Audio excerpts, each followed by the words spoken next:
acompañante.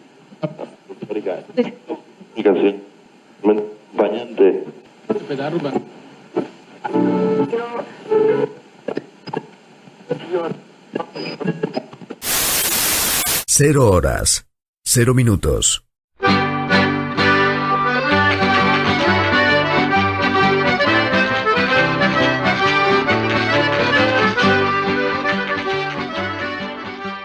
ABC, órgano de difusión de la Asociación Benéfica y Cultural del Partido de Corcubión.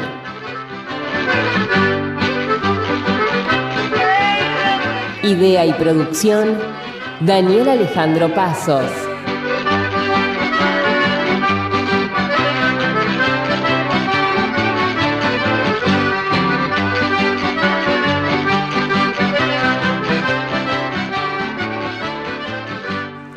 Producción general, ABC del Partido de Corcubión.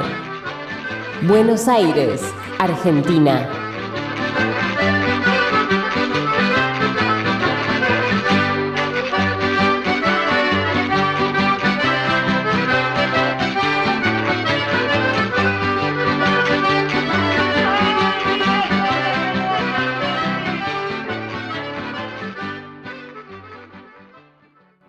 Hola, ¿cómo les va? ¿Cómo andan? Un programa más de Radio ABC, como siempre digo, el número 89. Y bueno, hoy es muy especial, ya que vamos a entrevistar a una persona que tuvo la corajeada, la valentía de hacer el Camino de Santiago caminando, pero no como normalmente lo hacemos o lo haría cualquier peregrino, pero no como lo haría cualquiera que pueda llegar a venir desde la frontera de Francia en adelante, sino que se atrevió a venir desde Alemania, caminando hasta Santiago. De Santiago se fue hasta Fisterra y no se contentó con eso, que desde Fisterra agarró el camino de los Faros y se fue hasta Carballo, donde estaba su familia. Él se llama David Rojo Extraville y nos va a contar esa historia de ese fantástico viaje que hizo. Además vamos a pasar la segunda parte del mal de ojo, de las enfermedades extranaturales. Así que, y como siempre, ¿qué más le voy a decir? La mejor música de Galicia para todos ustedes. Nos vemos al final del programa. En mi jardín hay una flor, la más bonita, no tiene olor. Y si lo tiene, yo no lo sé. Vente conmigo, te lo diré. En mi jardín te vi correr, tú no miraste, yo te miré. Y si me viste, yo no lo sé. Dime morena, puedes saber, tengo una erva de enamorar, tengo pensado que me levar na faltriqueira hecha de poñer para enamorarte a ti, mujer.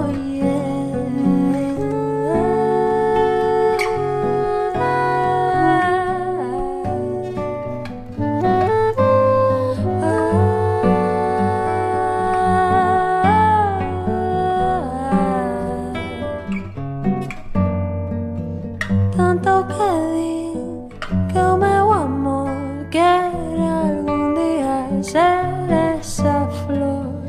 O meu sagrado hei de cuidar para te saber a ti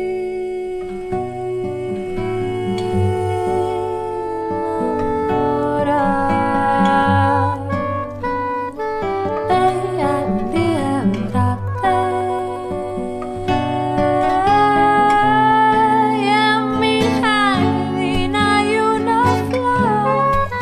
La más bonita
Buenas tardes, buenos días, buenas noches, ¿cómo le van? ¿Cómo andan todos ustedes?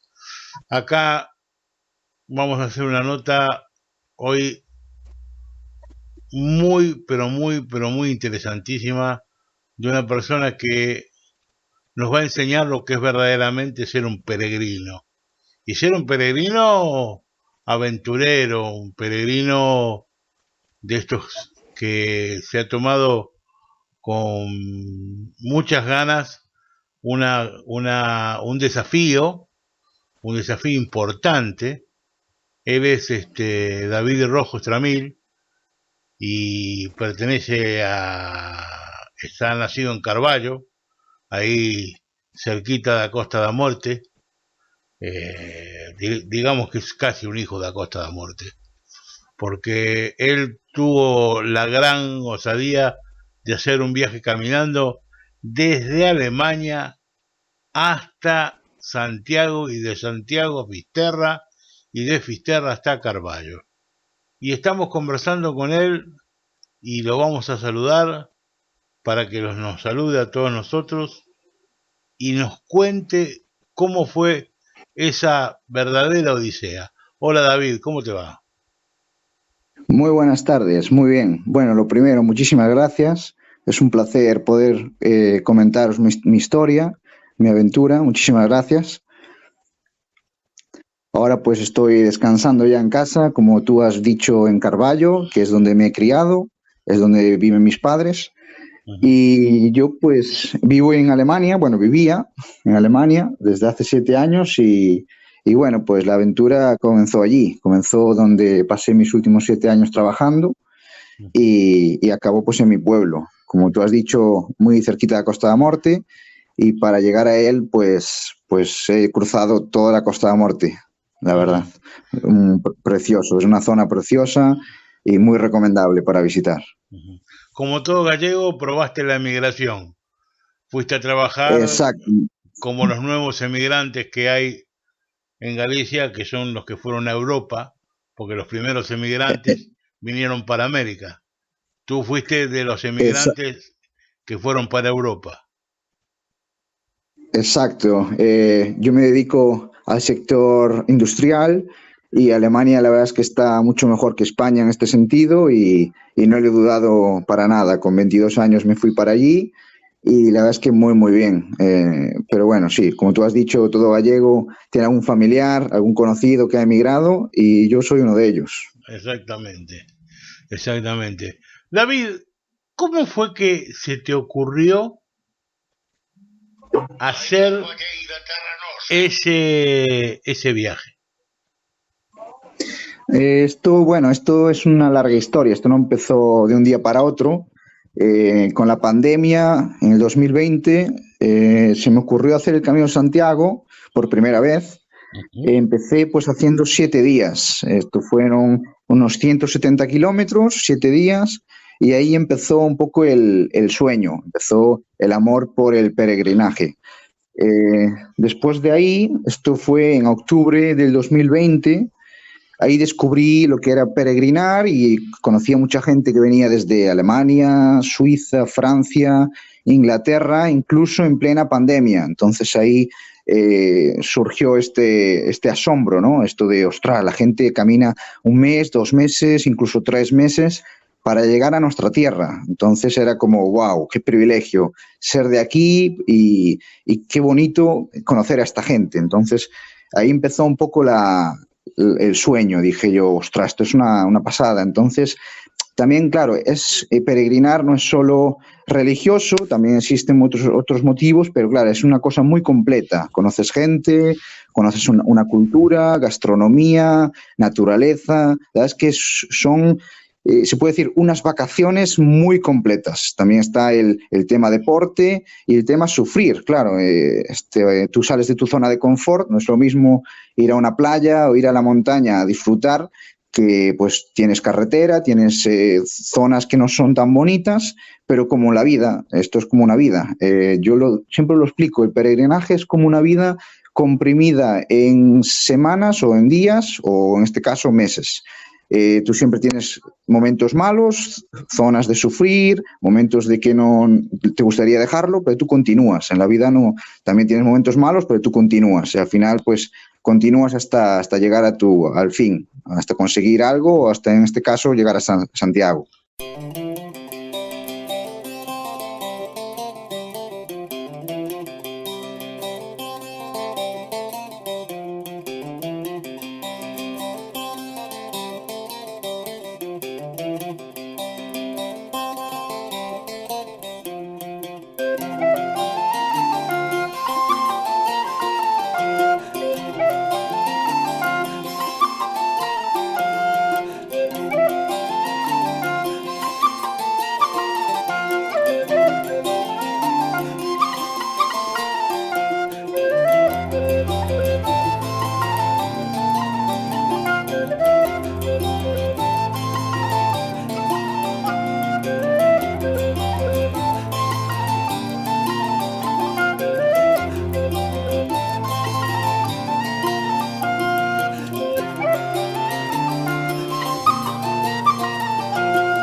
Me imagino lo que habrá sido ese viaje místico en algún sentido, en el sentido de la introspección que habrás, eh, eh, no digo padecido, porque padecer no se padece una introspección, sino que se siente, ¿no? A la hora de caminar en soledad por esas carreteras, más desde Alemania, ¿no? Que tienes que ir cruzando después toda Francia, llegar a los Pirineos, cruzarlos y empezar todo el viaje por España hasta llegar a Santiago y demás, ¿no?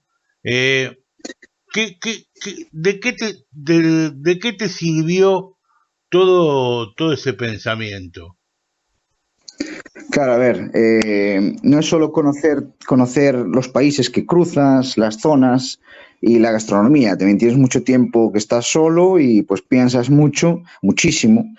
Ahí pues se te pasa por la cabeza el pasado, el futuro, el presente, lo que realmente valoras en la vida y la verdad es que a veces es incluso duro, porque claro, hay veces que la gente no se para a pensar, qué hago y qué he hecho y qué haré. Entonces, simplemente estamos en esa espiral que es la vida cotidiana y salir de esa zona de confort es que yo lo recomiendo muchísimo. Y a veces hay momentos duros porque te replanteas todo e incluso... Claro, todo lo que haces y todo lo que has vivido y lo que has estudiado, tu trabajo, te paras a pensar muchísimas cosas y hay gente que incluso no puede con ello, que es súper duro estar solo, es súper duro pensar tanto, ¿no? Pero yo lo recomiendo salir de la zona de confort, sobre todo también para valorar. A veces uno quiere más, pero a veces también da gracias. Hay que ser agradecidos por todo lo que tenemos. Y yo la verdad es que me he dado cuenta de todo lo que tengo. Tengo una vida muy privilegiada, que tengo un trabajo estable, tengo una familia que me quiere, que están sanos y hay que ser agradecido, sobre todo cuando dejas todas esas cosas, por ejemplo, pues tu cama, tu ducha, tu plato, o sea, tu comida, simplemente sales de tu casa, no tienes nada, vas con una mochila con 4 cosas, pero no tienes nada y de repente estar en ese momento de no tener nada, valoras todo mucho más. Dices, pues por mostrar una cama, lo que valoras una cama, una cosa que para ti es normal, de repente se ha convertido en un lujo, o una ducha caliente o la comida. Entonces, la verdad es que salir de la zona de confort yo lo recomiendo muchísimo. Aprendes a valorar mucho más el vivir, que mucha gente Exacto. Por ahí muchas veces piensa en decir para qué vivo, para qué estoy, por qué, cuál es el significado de la vida y todo lo demás. Y esta clase de odiseas, como la que has hecho tú, te llevan a encontrarle sentido a todo eso. ¿Sí? Me parece extraordinario. Vamos a empezar desde un principio. Primero, bueno, ya nos contaste un poco la idea. ¿Cuánto tiempo te llevó en total lograr esa caminata? ¿De dónde saliste en Alemania? Salí de mi casa, que esto era un pueblo llamado Kronach. Esto está, para hacerse una idea, en la Alta Franconia. Es una zona en Baviera, al norte de Baviera, y más o menos, para situarlo en el mapa, está más o menos en la mitad entre Berlín y Múnich. Eso son ciudades que todo el mundo conoce, más o menos en la mitad. Está muy cerquita de la frontera con República Checa. Ajá. Entonces, de allí salí el 12 de mayo de este año, y cruzar, solo llegar a la frontera de Suiza, que fue el siguiente país, ya me llevó unas 3 semanas más o menos. ¿Y vos te planteabas una cantidad de kilómetros X diarios que decías, bueno, es esto y hay que hacerlo? No, la ibas, verdad es que... ibas hasta donde te cansabas y decías, bueno, me paro, tranquilo, me freno y mañana sigo, o lo que sea? No, todo lo contrario. Bueno, como te había comentado, en 2020 hice el primer Camino a Santiago, 7 días, ahí sí que llevaba una fecha límite, tenía que llegar tal día, entonces llevaba unos kilómetros marcados al día. En el 2021 eso no te lo he comentado. En el 2021 me hice todo el norte de España, desde Bayona, que es en la frontera entre Francia y, o sea, pertenece a Francia, está en la frontera entre Francia y España, muy cerquita de Irún.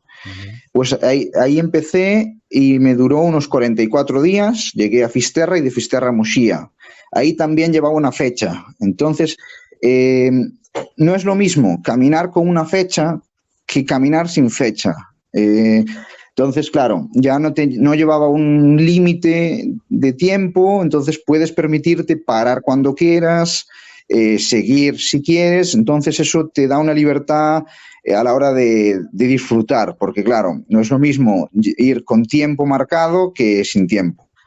Por mi trabajo, la verdad es que me han permitido coger el tiempo necesario, sin prisas. Entonces, imagínate, conoces a alguien, conoces o ves un sitio que te gusta y te paras, y da igual que hayas hecho 15 que 20.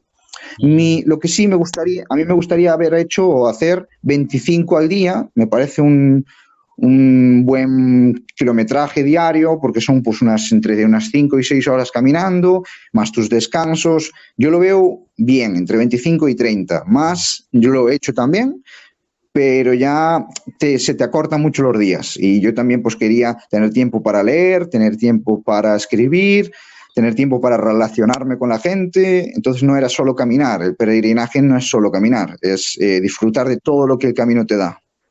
Exactamente, que eso también es la parte importante, ¿no? De la relación con la gente. Me imagino que dominarás también, bueno, ahí en Suiza también se habla parte del alemán, ¿no? Además del francés, y tienen, creo que es un país que hablan 4 idiomas distintos en Suiza. Sí. Pero bueno, en Alemania te habrás manejado tranquilamente como te manejaste siempre, ya que viviste ahí un tiempo. Ahora, sí. ¿Cómo te preparaste físicamente para esto? La verdad es que yo hago bastante deporte, correr, bici, piscina, pero no tiene nada que ver. La verdad es que caminar no tiene nada que ver con correr. Este fue el gran error que tuve en el 2020. Yo pensaba que, bueno, si vengo de correr, caminar será lo mismo. Pues no, totalmente lo contrario. Entonces sí que a partir del 2020 sí que ya me propuse a caminar con peso, porque claro, no es lo mismo caminar en un senderismo un fin de semana con 6 kilos o 4 kilos que puedes llevar de comida, agua y una sudadera y así, que llevar 14. Entonces sí que salía más a caminar, pero lo que hice es prepararme en el mismo camino. ¿Qué significa esto? Yo, claro, tú no puedes salir una semana con 14 kilos si estás trabajando, ¿no? Pues haces salidas de un día, 2 días. Lo que hice fue empezar muy poco a poco, escuchando mi cuerpo, y llevaba pues los 2 caminos anteriores, tanto 2020 como 2021, bastante frescos, eran de hace poco, entonces pues ya llevaba la experiencia de saber, más o menos ya sabía mi ritmo, sabía el peso que yo podía llevar. Y fui sin entrenamiento, o sea, yo sí que estoy bien físicamente, pero no como para caminar tanto. La verdad es que esto vas poco a poco. La primera semana fue la más dura, sin duda. Era una zona muy llana, mi zona donde vivía yo era bastante llana, no es como los Alpes o los Pirineos, pero era muy llano y aún así era donde más sufrí, donde más agujetas tenía, porque claro, el cuerpo tiene que ir acostumbrándose a esos 12, 14 kilos que llevaba de media. Uh-huh.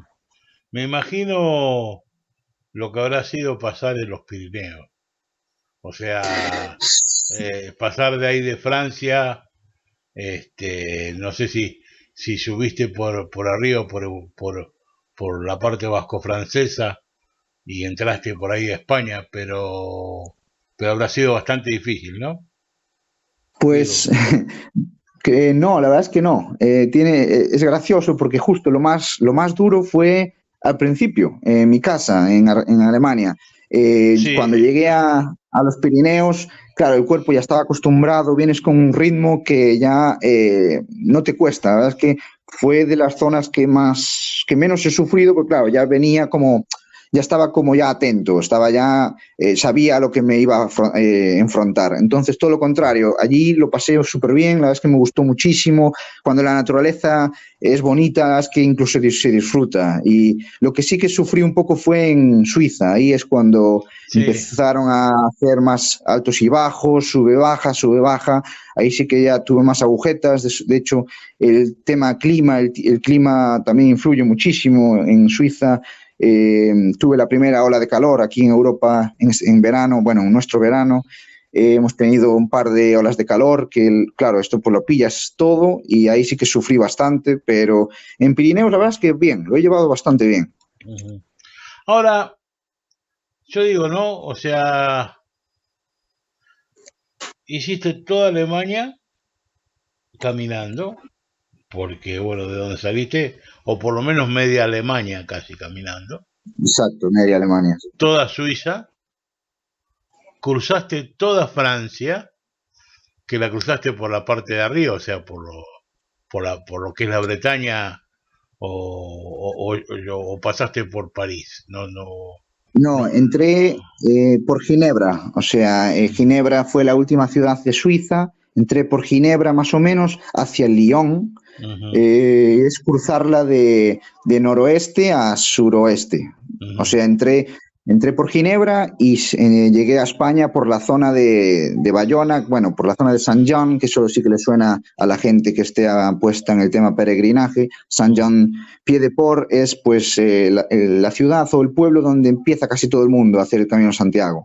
Es como uno de los sitios más comunes. Y pues sí, Francia se hizo bastante larga, la verdad.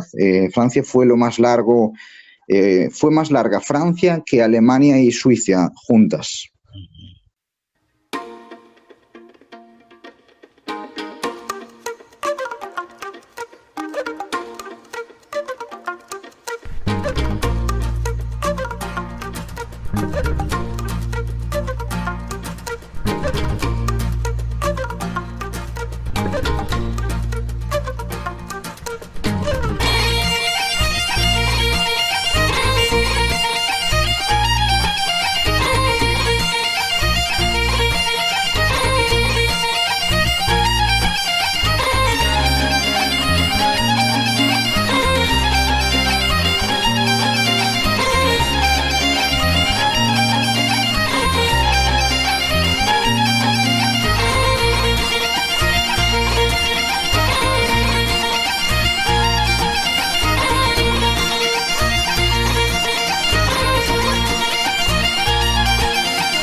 Bueno, y cómo hacías por las noches? ¿Buscabas albergues? ¿Buscabas hoteles baratos? ¿Entrando en los pueblos? ¿Pedías lugares en casas de acogida? ¿Cómo te amañabas con eso? Este es un tema bastante bonito de explicar. Yo llevo mi tienda de campaña, bueno, llevaba mi tienda de campaña, pero como, claro, aquí está prohibido acampar, no está permitido acampar al aire libre, solo puedes acampar pues, en campings y cosas así. Entonces yo preguntaba a la gente para poder acampar en jardines, en caso de estar en cerca de pueblos. Si estaba pues en el bosque o en zonas así menos habitadas, pues ya acampaba pues por el bosque. Pero intentaba preguntarle a la gente por jardines. ¿Qué pasaba? Que claro, la gente, yo le explicaba la historia y le decía que iba caminando a España, a Santiago, etcétera, y la gente no se lo creía, ¿no? Pues decía, esto es imposible, sí, es imposible. Y le explicaba un poco todo. Yo soy de allí, voy caminando a mi casa, vengo desde mi casa, etcétera. Entonces, esto es muy bonito porque la gente se asombraba tanto que me invitaban a cenar, a dormir, a veces incluso en casa, no solo en el jardín, sino en su casa. Me invitaban al día siguiente a desayunar, también, claro, con una ducha, y aún me daban las gracias. O sea, me daban las gracias por estar allí y por compartir mi experiencia, por hacerle algo, un día especial y por enseñarles un mundo nuevo. Había gente que no sabía lo que era peregrinaje, no sabía lo que era Santiago de Compostela, no sabía que el camino pasaba por allí y le he descubierto, vamos, un mundo nuevo. Muchos incluso me escriben ahora, me preguntan qué tal, seguíamos en contacto y la verdad es que la gente es súper agradecida. Tengo que decir que sobre todo Alemania y Suiza me han tratado súper bien, me han invitado muchísimas veces a dormir en sus casas, a comer, a desayunar. Bueno, la verdad es que la gente se ha portado muy, muy, muy bien. De hecho, desde el minuto uno, desde que he salido de mi casa, me di cuenta de una cosa, que hay muchísima gente buena. Que claro, aquí, bueno, en España, en Alemania, en Europa, no paramos de tener malas noticias en los medios de comunicación. Por desgracia, da igual que sea en la radio, en el periódico o en la tele, todo noticias malas que te quita las ganas un poco, ¿no? De escuchar o de ver todo esto, pero en todo lo contrario, en cuanto sales de tu casa y empiezas a hablar con la gente de a pie, es todo lo contrario. Conoces muchísima gente buena, por lo menos yo he tenido la suerte de conocer gente buenísima. No, por supuesto, porque siempre lo primero que se escucha siempre es lo malo. O sea, cuando tú ves alguna noticia Sí, o lo demás, siempre te muestran nada más que lo que es malo. La bondad de la gente no te la muestran casi nunca. Es muy exacto. difícil. Y bueno, yo Y llevaba la tienda de campaña porque en Alemania y Suiza no hay casi posibilidades de dormir, o sea, tiene que ser en hoteles o pensiones. Esto subiría muchísimo el presupuesto y claro, al estar tanto tiempo sin trabajar, sin cobrar, no podría permitírmelo. A lo mejor sí, pero saldría muchísimo más caro. Entonces llevaba la tienda de campaña. En Francia sí que cuanto más te acercas a España, más albergues hay.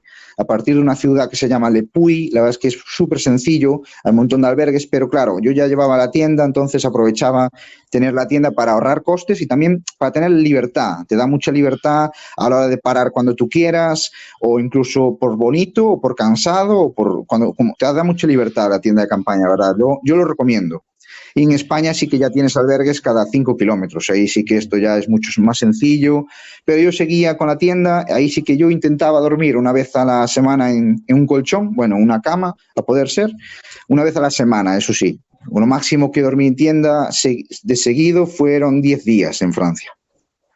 me imagino. Otra de las cosas que también me preguntaba era, ¿tuviste que tener una preparación económica para poder lograr todo esto? Digo, Sí, habrás sí. estado un tiempo ahorrando y preparándote económicamente o tuviste la suerte de tener, porque mira, por aquí hay muchos que hacen, por ejemplo, no sé, viaje en coche a Estados Unidos o desde acá, desde el sur, ¿no? De la Argentina, llegan a Estados Unidos que han ido hasta a caballo, pero van con auspiciantes, llevan sponsor, no sé si me entiendes. Sí, Y, sí, publicidad. y yo no sé si tú de alguna manera pudiste conseguir algún sponsoreo No, o, la verdad es que o alguna yo me prima. planteé esto me planteé esto como algo para mí. De hecho, mucha gente me ofreció a lo mejor salir en medios de comunicación, como un periódico, alguna publicidad en camisetas. Y yo es que no quería ningún tipo de ayuda, porque también, por ejemplo, me dijeron, haz un blog o crea una cuenta de Instagram, cosas así que se lleva mucho ahora. Esto que dices tú, eso está muy a la orden del día, ¿no? Pero no, la verdad es que yo he ahorrado dinero, he podido ahorrar dinero los últimos meses, los últimos años más bien, y por eso he tirado de mis ahorros, la verdad. Por eso también intentaba ahorrar mucho, comía casi siempre de supermercado, intentaba dormir todo lo posible en la tienda de campaña y para ahorrar costes sobre todo. Ujú. Claro, en definitiva, esto fue algo personal. Esto me imagino yo desde mi punto de vista, ¿no? Estoy imaginándomelo, vos me lo podrías confirmar, que esto es como algo que vos necesitabas hacer, algo que vos lo necesitabas para demostrarte a vos mismo algo. No sé qué es lo que te tenías que demostrar, pero la verdad que por la manera que te escucho hablar y todo lo demás, la verdad que te dio resultados, ¿sí? Me Sí, parece a claro mí. que sí.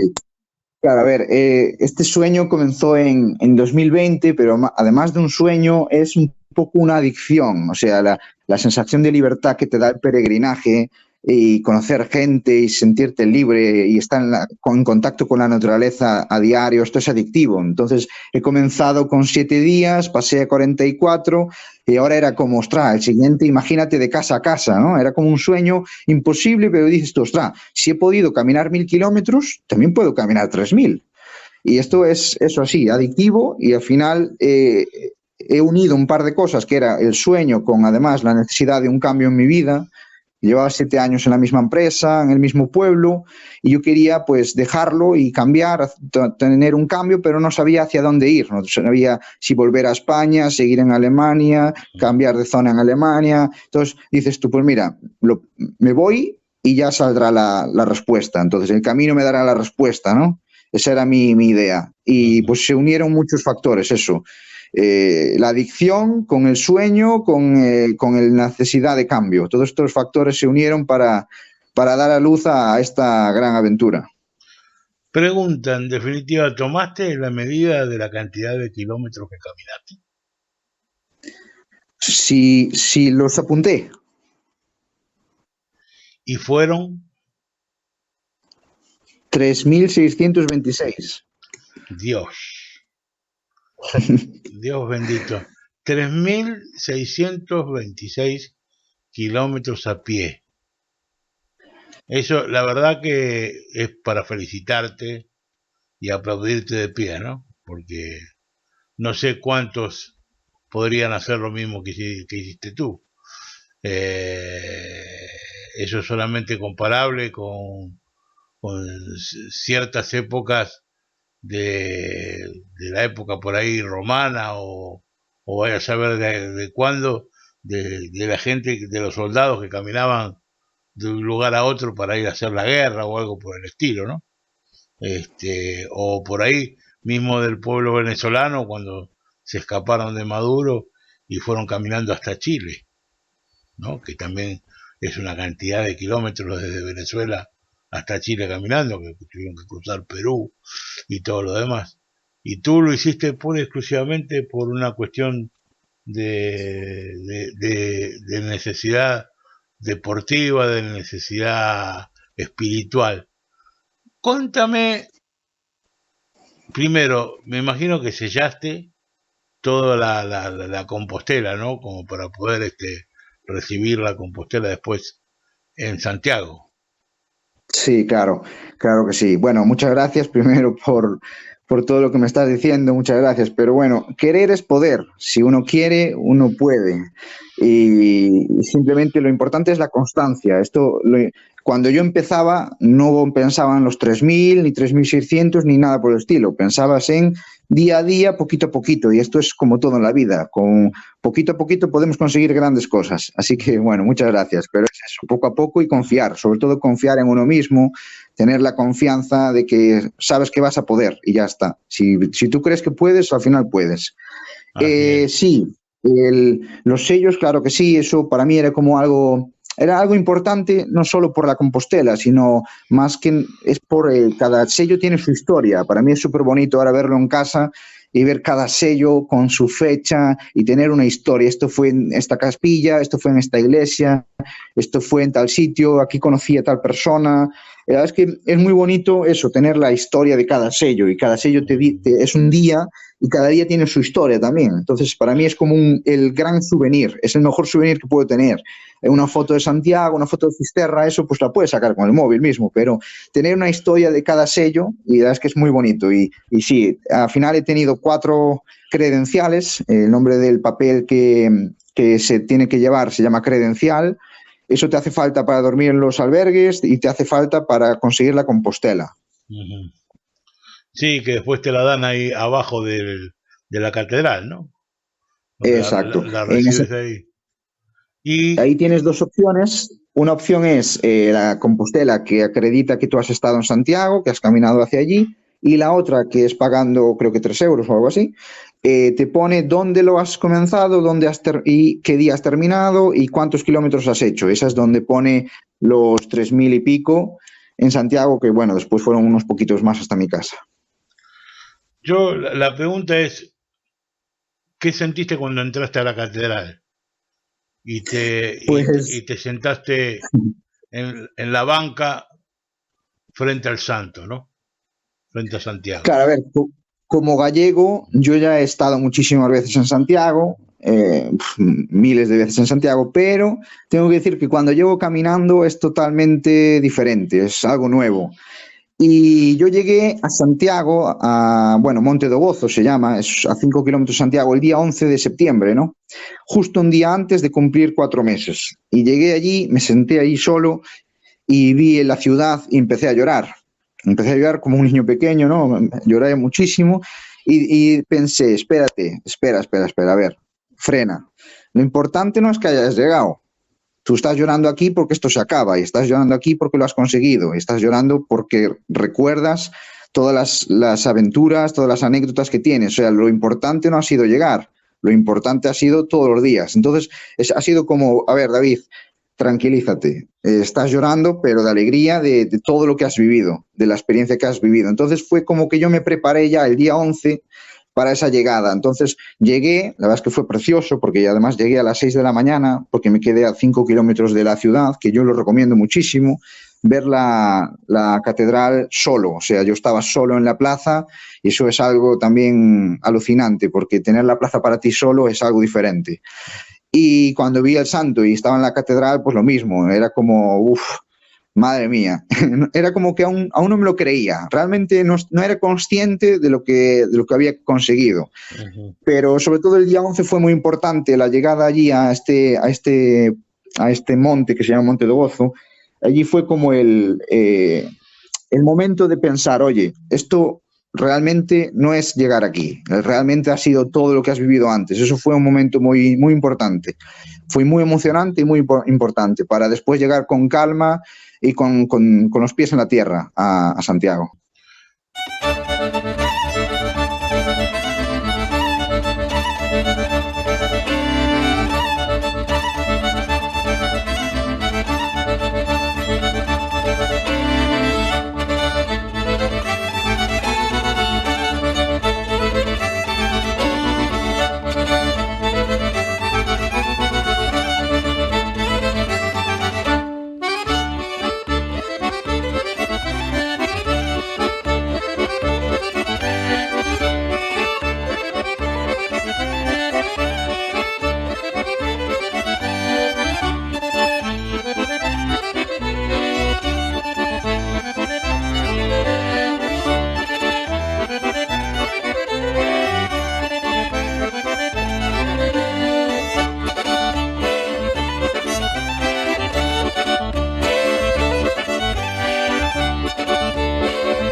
saliste de Santiago y empezó el otro camino, ¿no?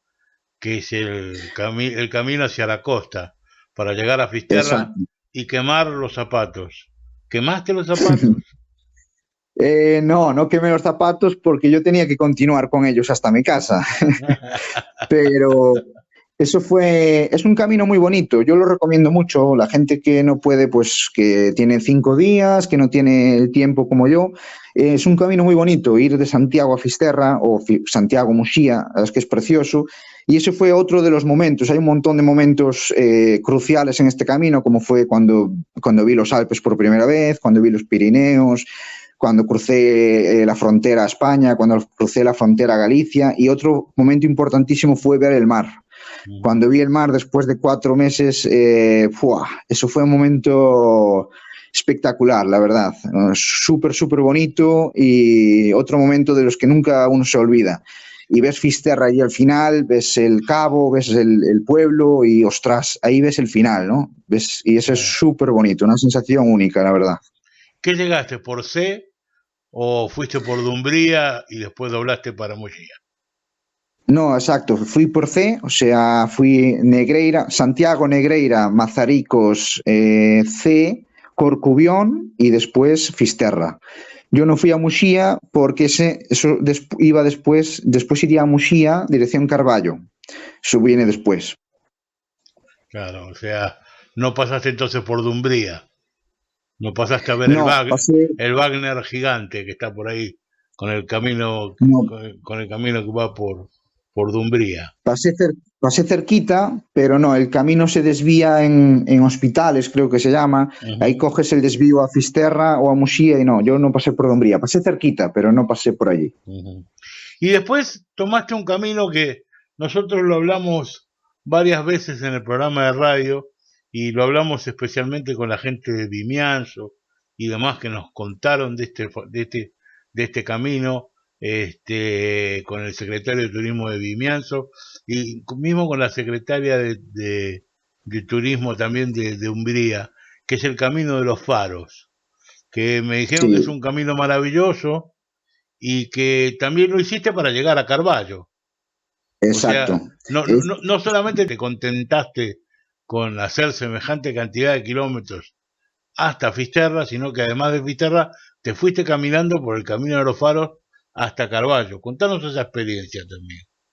Exacto, yo cuando salí de casa, mi propósito era llegar a casa, era llegar a Carballo, pero claro, yo podría haber ido por Fisterra, Vimianzo, Bayo, Carballo, por la carretera, pero claro, teniendo la posibilidad de ver un espectáculo, porque eso es un auténtico espectáculo, ese camino es precioso, de verdad, es algo maravilloso que tenemos al lado de casa. Ese camino es espectacular, empieza en Malpica de Bergantiños, que está a unos 20 kilómetros de Carballo, y acaba en Fisterra. Está dividido en 8 días, pero bueno, esto depende de cada uno, pero está recomendable en 8 días y son 200 kilómetros. Ese camino lo cogí yo de Fisterra hasta Malpica y es un auténtico espectáculo, de verdad, es precioso. Yo lo recomiendo muchísimo. Ya lo recomendaba antes porque yo tuve la posibilidad de hacer algunas etapas, porque pues cuando venía de vacaciones pues iba con algún amigo, tanto a correr como a caminar, o con mi madre también he ido, y la verdad es que es precioso, y quiero poner mucho hincapié en esto, porque es algo que tenemos al lado de casa, y es un auténtico espectáculo. Tengo que decir, de los sitios más bonitos que he visto en los 3.600 kilómetros, ha sido Suiza, eso es lo primero, y después el Camino de los Faros, es que es precioso. Si te gusta el mar, es que es un auténtico espectáculo, vas todo pegado al mar y es precioso. Me dijeron que, bueno, más allá del Camino de los Faros, que ya me seguirás contando, hablamos con un personaje muy importante de ahí de C, y me dijeron que donde está el camino es a donde se ve primero el mar, arriba, antes de llegar a la ciudad de C, tú subes, es como que subes una colina, y nunca puedes ver hasta que llegas a un lugar a donde ves ahí el mar y te aparece así como de golpe, ¿no? Y abajo está la ciudad de C. Ahí fue el lugar a donde vos dijiste que viste el mar y te deslumbraste.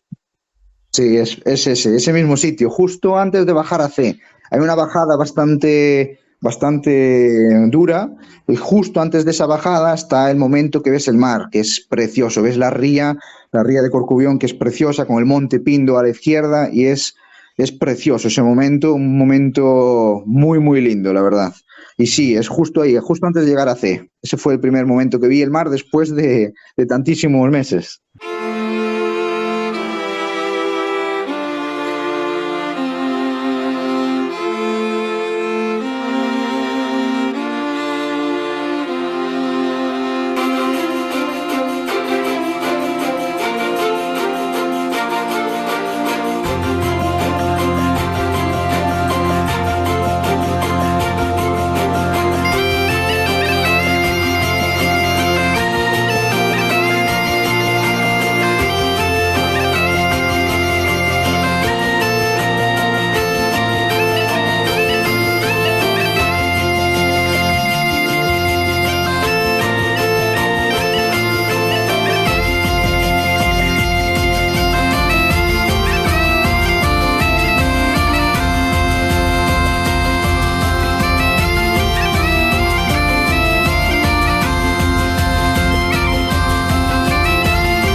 Bueno, yo quiero agradecerte toda esta recorrida y quiero que me cuentes el final. ese recibimiento de tu familia, de tu padre, de tu madre, ahí en Carballo. O sea, ese abrazo. Si me lo puedes describir de alguna manera, ¿no? Que debe ser algo maravilloso. Sí, bueno, a ver, esto no fue en Carballo.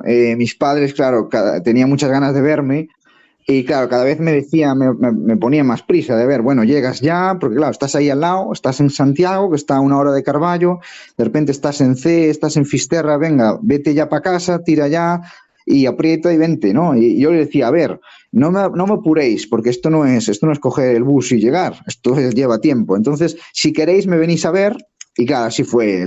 Tenían tantas ganas de verme que un domingo cogieron el coche y se acercaron a verme y pudimos vernos en Arou, que es un pueblo cerquita de Camelle y Laxe, y entre Camariñas y Laxe.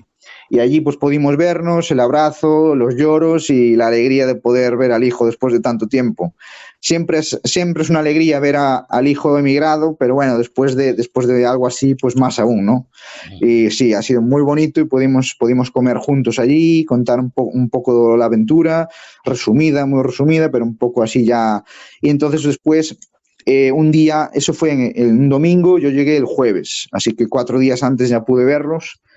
Y fue muy bonito, la verdad. Y después, antes de llegar a Carballo, mis padres tienen una casita cerca de Razo, que es en la costa. También pude hacer noche allí y entonces pues ya los vi un par de veces antes de llegar a mi casa.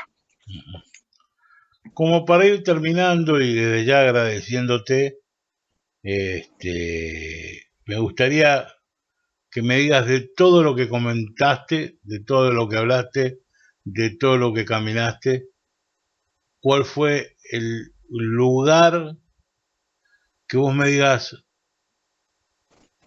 eso me va a quedar a mí de por vida acá en la cabeza y no me lo voy a poder sacar? ¿Cuál fue la ciudad, el pueblo, el lugar, la casita, esa experiencia que vos decís, esta fue la que más me alucinó, la que más me rompió la cabeza? ¿Solo una? Digamos la más importante, ¿no? Digo, la que vos creas que es la experiencia más importante que vos te llevás de todo eso. Es que son muchas, pero bueno, esas que ya he nombrado, como cuando vi los Alpes por primera vez, ver los Alpes por primera vez y caminando, ¿sabes? Cuando llegas a los Alpes caminando fue precioso, fue un momento único. Cuando vi los Pirineos también fue un momento único y es que tengo muchas, pero eso, ha habido momentos como esos dos súper bonitos que nunca olvidaré, ¿no? Esos momentos que de repente ves algo y empiezas a llorar y estás contento y llorando al mismo tiempo. Esa sensación es única, ¿no? De estás llorando y riéndote al mismo tiempo. Pues eso son muchas que he tenido y algunas de ellas, pues eso, ver los Alpes. O, por ejemplo, tengo una muy peculiar que hay mucha gente que me pregunta, ¿has tenido algún momento de bajón, de querer abandonar? Pues no, pero he tenido un momento de estar súper mal, lloviendo muchísimo, cansado, no sabía ni dónde estaba, no, era un momento de, ¿tú qué cojones haces aquí? Podrías estar de vacaciones, viendo a tu familia, un momento de debilidad, que todo el mundo la tiene, y de repente, cuando peor estaba, se para de llover y subo una colina, subo una montaña, y de repente me giro y paró de llover y veo el lago que separa Alemania y Suiza. No sé cómo se llama en español, es que lo sé en alemán. No, el lago Constanza, Bodensee se llama en alemán, lago de Constanza. Pues cuando vi ese lago por primera vez en ese momento fue como, ostras, mira, ves, por cosas como esta estoy aquí. Justo cuando peor estaba sufriendo, mojado, cansado, un poco sin rumbo, ¿no? No sabía dónde iba a llegar ese día. Tú vas caminando, pero no sabes a dónde vas a llegar ese día, ni dónde vas a dormir. Y muchas cosas que se juntan para estar cansado y estar de debilidad y dices, joder, ¿qué hago aquí? Y de repente para de llover, llegas al alto de la colina, te das la vuelta y ves el lago y dices tú, joder, qué espectáculo, qué sitio más bonito. Y acabo de llegar estoy llegando a Suiza caminando y de repente dices, ves, por cosas como estas, por momentos como estos de victoria, ¿no? De llegar a un sitio, pues por cosas como esas estás aquí, por esos triunfos. Y eran como pequeños triunfos cada día te ponías una meta o dices, wow, hoy voy a llegar a los 1000 kilómetros, hoy voy a llegar a la frontera con Suiza, hoy voy a llegar, era como pequeños triunfos, era como, y eso pues te hacía pues seguir y continuar. Ujú. Bueno, yo te quiero agradecer sinceramente que nos cuentes, como nos has contado, esta hermosa aventura que tuviste. Desde ya nuestra institución, que es el ABC del partido de Corcubión, que representa un poco lo que es el partido judicial de Corcubión, y tú sabes que, bueno, dentro del partido judicial está Fisterra, está Muxía, está C, bueno, Corcubión por supuesto, y SAS, ¿no? Toda Bayo, toda esa zona. Estamos muy felices de poder hablar con un oriundo de Carballo que además sos primo directo de nuestro presidente, de don Carlos Ameijeira, que fue el que tuvo la idea de decirme, Daniel, ¿por qué no lo llamás a David? Porque David hizo un viaje maravilloso, David es mi primo, y me contó su padre cómo fue el camino, y la verdad que vale la pena que nos cuente esa experiencia, y tenía razón, Carlos tenía razón, esta experiencia es algo maravilloso, y desde ya te queremos agradecer sinceramente que la hayas compartido con todos nosotros, y decirte que bueno, el Corcubión es tu casa, y cuando si algún día tenés ganas de venir de caminar por aquí, por el sur argentino, para que conozcas lo que es la cordillera de los Andes, Ushuaia, o mismo para el norte si quieres, inclusive ir a Jujuy. Mira, acá si quieres por caminar, desde el Cerro de Siete Colores en Salta hasta el fin de la Ruta 3, que es la ciudad más austral del mundo, que es Ushuaia. Así que imagínate, tienes para caminar pero para que tengas y para que guardes, como Bueno, decía un esto amigo está muy mío. bien que lo digas. Eso está muy bien que lo digas, porque cuando uno cumple un sueño, siempre automáticamente se crea uno nuevo, ¿no? Dices, siempre la gente tiene que siempre optar a más. Entonces, ahora he llegado al final de la Tierra en Europa, a Finisterre, y claro, pues ahora, ¿por qué no algún día llegar al final del mundo, pero en Argentina, ¿no? En Ushuaia. Eso Exacto. sería un buen sueño, sí, la verdad es que sí. Bueno, daros las gracias a vosotros también. Muchísimas gracias por darme esta oportunidad de contar la historia y muchísimas gracias. Ha sido un placer, la verdad. Bueno, desde ya lo dijimos en tu casa, y Carlos tiene muchas ganas de verte, tanto a ti como a tu padre. Bueno, Carlos viaja casi cada 2 por 3 y ve un poco a la familia por allá. De hecho, este año estuvo por allá con Carmen, con lo que es tu tía abuela Carmen, Sí, sí, que todavía está viva, y bueno, estuvo por ahí por Vimianzo, viste que ellos son de Vimianzo, y sí, sí. como yo le digo a Carmen, que ella es la reina, la reina de Vimianzo, le digo yo, viste. Porque Sí, la verdad es que ellos han estado por aquí, pero yo no estaba por aquí. Yo, al estar en Alemania, no he tenido el placer de verlos. La verdad es que me gustaría muchísimo poder ir a verlos yo, poder ir a Argentina, cruzar el charco y poder ver a la familia argentina. La verdad es que sí, sería un placer. Bueno, por acá te esperamos con las manos y los brazos abiertos, y que la próxima entrevista sea en directamente. ¿Te Pues parece? ojalá. Pues Bueno, encantado. un abrazo, David, y hasta la próxima. Un abrazo, muchísimas gracias. No, al contrario, gracias a ti.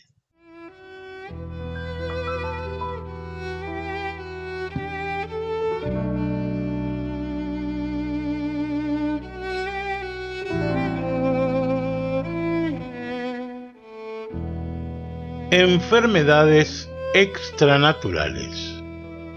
Mal de ojo, segunda parte. Se cree que aquellos que tienen capacidad de dañar con la mirada son el diablo. Algunos seres que tienen relación con él, como brujas y hechiceras, y un número reducido de personas comunes, algunas de las cuales ejercitan y perfeccionan esta facultad, mirándose a sí mismas ante un espejo. Debemos señalar que, al revés de lo que ocurre en otras culturas, como es el caso de Italia, donde se cree que a quien comunica el mal de ojo se le distingue por la apariencia física, en Galicia esta persona presenta aspecto normal, aun cuando se reconoce que sus ojos tienen características especiales, grandes, expresivos, o en su mirada es abrasadora, fuerte o penetrante. Los síntomas de la enfermedad son, en los niños, confusión, adelgazamiento, desnutrición y sequedad en la piel. En los adultos, desasosiego, dolores de cabeza, falta de apetito, pérdidas del equilibrio y un conjunto de patologías que pueden incluso llegar a producir la muerte. Para enfrentarse a esta enfermedad, las terapias aplicadas suelen ser muy diversas, presentando puntos de contacto, en algunos casos con las técnicas ya comentadas de curación del mal de aire. Así, por ejemplo, los cerdos se deben frotar con ajo, al tiempo que se clava una cruz en el fondo de la pila o de la artesa en que comen, o incluso colgándoles del cuello una bolsa con ajos, inciensos y otros componentes. Para los humanos, el hinojo aparece como un buen remedio, junto con los cuernos de ciervo volante que se deben llevar siempre encima, la castaña de Indias, la higa de azabache o la pezuña de la grande vesta. La grande vesta es un importante animal mítico, parecido al ciervo. La tradición popular pretende que, cuando contrae la epilepsia, la grande vesta procede a su propia curación, frotando con su pezuña derecha la oreja, dato que se considera prueba infalible de los poderes terapéuticos de la extremidad. Con esta pezuña se fabrican anillos o sortijas, parecidos al anillo del unicornio, que lleva engarzado un fragmento de la pezuña del animal. Son igualmente talismanes apropiados una cuerda de 7 nudos, un cuerno de carnero o buey o un diente de jabalí, que se colocan en cualquier lugar de la vivienda, en las cuadras del ganado o acompañando a las personas. Hasta hace poco tiempo, en las embarcaciones pesqueras se colocaban cuernos de buey o carnero, costumbre que aún permanece en algunas zonas costeras portuguesas. Otros mecanismos defensivos contra el mal de ojo son el ofrecimiento de responsos, sobre todo el de San Antón, o de diseño sobre la cabeza del animal del llamado risco de Salomón. Este signo es una estrella de 5 puntas trazada en forma continua, es decir, sin que la mano pierda el contacto con la piel del animal, y que constituye una abstracción de la figura humana. El llamado sello de Salomón es una estrella de 6 puntas, formada por la superposición de 2 triángulos equiláteros, también conocido por el nombre de estrella de David. En Portugal, la estrella de 5 puntas aparece profusamente en paredes, puertas, yugos o aperos de caza y pesca. En nuestro país, las 2 estrellas se manifiestan en las señales lapidarias de construcciones medievales y la de 5 puntas en yugos de carros de bueyes. La de 5 puntas en Galicia se acostumbra a representar una profusión contra el mal de ojos y dibujándola en tierra, utilizando para ello una rama de olivo, resulta una buena defensa contra las apariciones. Existe asimismo un talismán mágico que algunos testigos creen que se trata de una piedra bezoar y otros aseguran que se trata de una ágata, empleada como amuleto en tiempos antiguos. Otros ritos utilizan la sal con acción de ciertas fórmulas.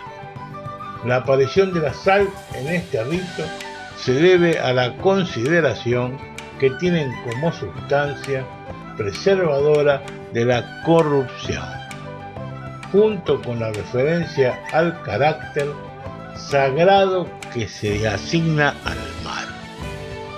En general, las fórmulas que acompañan al ritual se deben repetir 9 veces, número que da igualmente en otros ceremoniales, como el conocido baño de las 9 olas en la playa de la Lanzada y en otras playas gallegas, vigente en la actualidad. En otros lugares representa la efigie de una mujer hecha de paja, para a continuación prenderla a fuego, rito que simbólicamente supone la cremación de las brujas. Una variación de esta costumbre consiste en quemar una prenda perteneciente a la persona de la que se sospecha se haya afectada por el mal de ojo, en el tejado de su propia casa. Finalmente, el remedio de la zarza se fundamenta en que la persona afectada se dirigía a una corriente de agua, portando una zarza que dispondrá sobre la cabeza en forma de arco, mientras se coloca de espaldas a la corriente. A continuación, lanzará hacia atrás la zarza, la cual caerá al agua, suponiéndose que con ella marchará la enfermedad. La persona se alejará sin volver la cabeza, ya que si así lo hiciese, correría el riesgo de contraer de nuevo la dolencia. El diente de jabalí, ya mencionado, es un buen recurso contra las brujas, como demuestra la tradición de que en Galicia se ataba un colmillo suyo en las muñecas de los niños, para preservarlo contra el mal de ojo. Es preciso destacar en ese sentido la importancia del jabalí entre las antiguas comunidades celtas, germánicas y suevas, en cuyos enterramientos se hallaron colmillos de este animal. Ciertas tribus galas, como los eburones, los del jabalí, que debería ser, le deben su nombre. Incluso se ha llegado a señalar que su frecuente aparición en el folclore celta se debe probablemente a su carácter simbólico, guerrero y fértil. En Irlanda se considera este animal como un manjar de este mundo y en el más allá, y su literatura apunta a la capacidad de posesión de poderes sobrenaturales. En función de estos datos, se ha sugerido considerar, bajo nuevas perspectivas, la presencia del jabalí en el sepulcro de Fermán Pérez de Andrade en Betanzos. Un método apropiado para la diagnosis de este mal es el rito conocido por el nombre de la prueba de los 3 juncos, que permite diferenciar mal de ojo de envidia y brujería. Para ello se toma 3 juncos que naciesen del mismo pie, se cortan exactamente con la misma longitud y se une a cada uno un papel con el nombre de cada uno de los 3 males. Al cabo de 3 días se analiza la longitud de los juncos. El que presenta una mayor longitud se corresponderá con la enfermedad buscada. Una vez conocida la dolencia, se puede detectar la persona causante de la misma. A tal fin, se quemará cualquier parásito o una astilla procedente de la puerta de la vivienda de la persona sospechosa. Y, por un efecto de transposición mágica, la persona causante aparecerá con las cejas quemadas. Muchos ritos de curación del mal de ojo tienen como lugares protagonistas atrios, encrucijadas o iglesias. La prueba de los 3 juncos sirve también como mecanismo de adivinación con finalidad religiosa, sirviendo para conocer los deseos de algunos santos y poder obrar, así en consecuencia. En ciertas zonas del país se interroga al santo proponiéndole el nombre de 3 santuarios y el acto de fervor, confesión, misa, peregrinación de su preferencia, determinando la longitud del junco, la predilección del consultado. Hasta aquí hemos llegado con el mal de ojo, y la semana que viene o en los próximos programas seguiremos con distintas enfermedades extranaturales.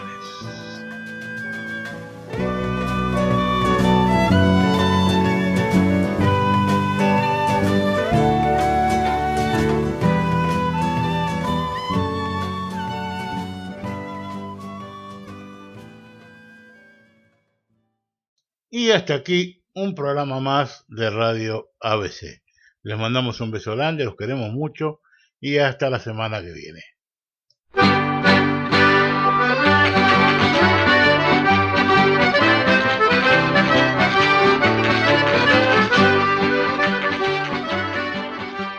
ABC, órgano de difusión de la Asociación Benéfica y Cultural del Partido de Corcubión. Idea y producción, Daniel Alejandro Pasos.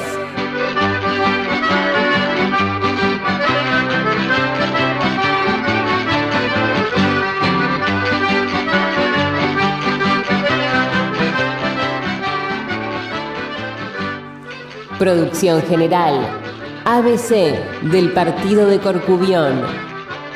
Buenos Aires, Argentina.